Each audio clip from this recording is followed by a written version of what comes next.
Atongoria kuuma gicigo mbunge kia Rumula riu ni makoretwo makira aikari makorwo magiithema na aigithia aria makoretwo magitwarithia nambere wenji wa mahiga ma goro kuuma mwena wa gicigo mbunge kia Yala kuria I have said we have been working day and night to clear the backlog. And right now there's no backlog in immigration. And I want to make that very clear, that in immigration we have worked very hard to ensure that we clear the backlog. And anybody now applying for passports should be able to get it in time. Kenya is a visa-free country now. We have been able to receive more than 350,000 visitors in the last 3 months. And it is 40% higher than when we had e-visa. So clearly, the new policy by President Ruto to make the country visa-free is paying off.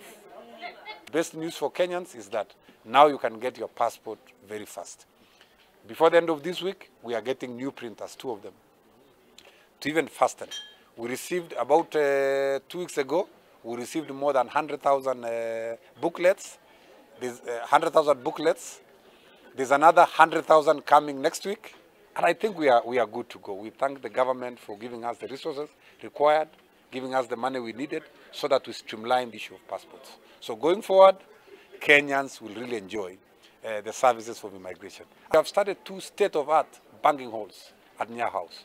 In the southern wing, we have the latest banking hall for collection of passports. So, and you collect your passport there, you come there, you don't have to queue for a long time, you get your passport in record time.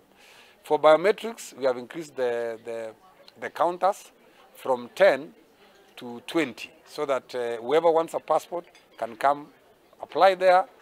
They do their biometrics within the shortest time possible and they're able to enjoy the experience. Graphically, Kenya sits in probably the most